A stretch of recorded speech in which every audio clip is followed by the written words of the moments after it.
ki ko waroon déglu muy le doyen des juges d'instruction dafa am ngant moo tax juge troisième cabinet moo ko mujj déglu loolu aussi ci procédure lu jaadu la donc moo ko déglu finalement ci liñ koy tuumal déglu nañ ko ba pare sànq.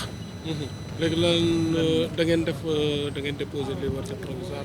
waaw ginnaaw bi déglu bi jeexee léegi déposé na demande de mise en liberté provisoire pour ñu mën ko bàyyi na ngeen ko teg ko nag ci ñaari ponk bi jiitu mooy dañ ko jàppe ci loo xam ne ay la yowén defu ko loolu kenn du ko nattable defu ko dañ ko jàpp fàggandiku te ci droit kenn mënul jàpp nit ci jàpp fàggandiku da ngay dog ba nit wax mbaa mu def lu mu warul def nga door ko jàpp mais ci moom biñ koy jàpp loolu amu ci ñaareel bi mooy xam ngeen ginnaaw li fi xew ñëpp dañu ñaan pour ñu teg lépp ci suuf pour ñu wéyal jàmm ji donc jàpp nañ ne pour saxal jàmm jooju ci réew mi bàyyi Guy Marius Sagna ak yeneen ñoñam yeneen nawle mi ñu jàpp dana dëgëral jàmm jooju ñu ngi koy yaakaar bu baax. état d'esprit am nan la mel. waaw xam nga Guy moom ku ko xam ne ab combattant la dafay yëngu ci àq ak yelleefu askan wi di xeex injustice li bépp xeetu nooteel bu ñuy teg askan wi daf ciy xeex loolu la yàlla dogal moom loolu la tànn kon moom pare na ci loolu depuis bu yàgg pour xam li ko ci mën a dal moo tax moom moral bu baax la am mu ngi ànd ak dal ak teyu bakkanam mu ngi ci jàmm d'ailleurs léeg-léeg sax dama koy wax ne ko yow li ma jaaxal saa yi bu ñu la jàppee boo defee fukki fan kaso su ma la seetsee da ngay am yaram su ma la seetsee da ngay gën a xees parce que boo nee ci biti da ngay ñuul ba xaw a niru séeréer parce que damay kalak moom man séeréer laa moom joola mu ne bu ma nekkee ci kaso bi damay noppalu pour wane ne moom macha allah alhamdulilahi rabil alamin. demande de liberté provisoire boobu kër la ci juge bi di statuer. waaw jàpp nañ ne daal fii ak 48 heures 72 heures au plus tard fii ak ñett fan fii ak alxames daal ci lu ñu yaakaar incha allahu rabbi ab dogal dana wàcc. est-ce que am ngeen ci njort bu rafet. waaw am nañ ci njort bu rafet ndax li ma la wax léegi kon que kilifa réew mi ñëpp dañu ñaan. ñu jël coow li teg ko ci suuf ngir jàmm réew mi xam nga lu dul jàmm ko gën jàpp naa ne pour gën a dëgëral jàmm jooju naam jàmm ji commencé na am dëkk bi dal na ñu koy rafetlu di ñaan mu yokku donc jàpp nañ ne loolu kilifa yi ñaan ñi nekk ci société civile yi ñaan ko ñëpp ñaan ko askan wi ñaan ko jàpp nañ ne dinañ ko bàyyi pour dëggal jàmm jooju ndax lu dul jàmm ko gën. est-ce que mën nga ñu fàttali lan lañ ko doon toppee ak bu fekkee liberté provisoire bi antuwul la ngeen.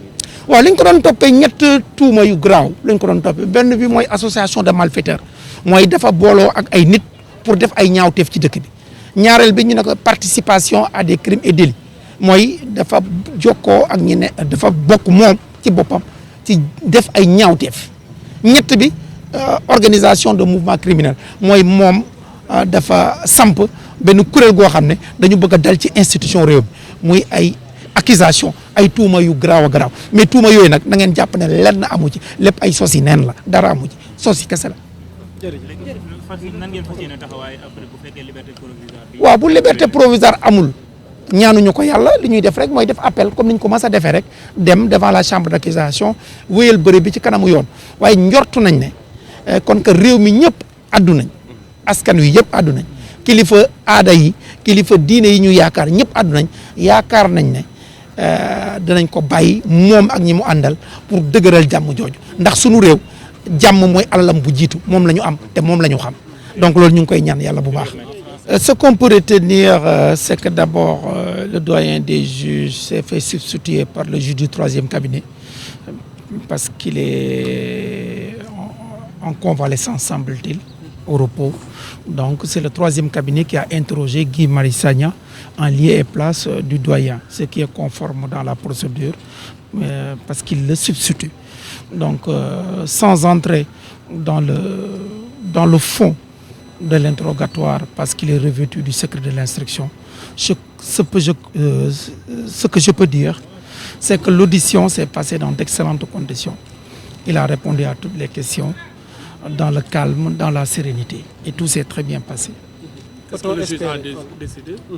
Non, il n'y a pas de décision immédiatement. Aussitôt après l'audition, j'ai déposé une demande de mise en liberté provisoire. Et j'espère que d'ici 48 heures, on aura une décision. Vous êtes optimiste? Mais je suis très optimiste, d'abord pour deux raisons. La première, c'est que Guy a été arrêté sur la base de faits imaginaires. Guy a fait l'objet d'une arrestation préventive. Il n'a posé aucun acte Il n'a tenu aucun propos infractionnel.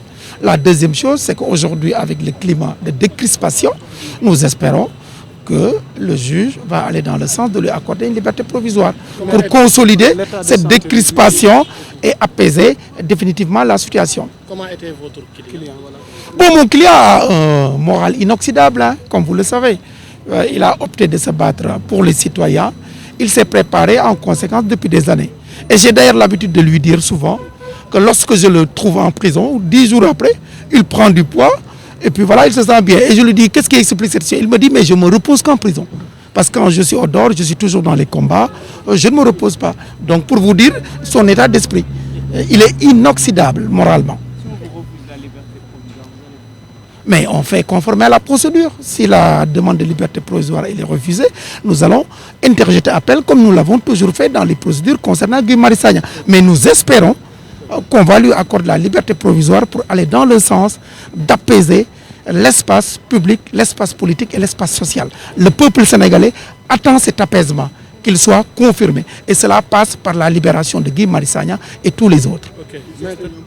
Maître ci wolof Guy Marius Sagna juge bi bu mag bi mujj koo déglu lan la ñu mën a jàpp tey ci janoom bi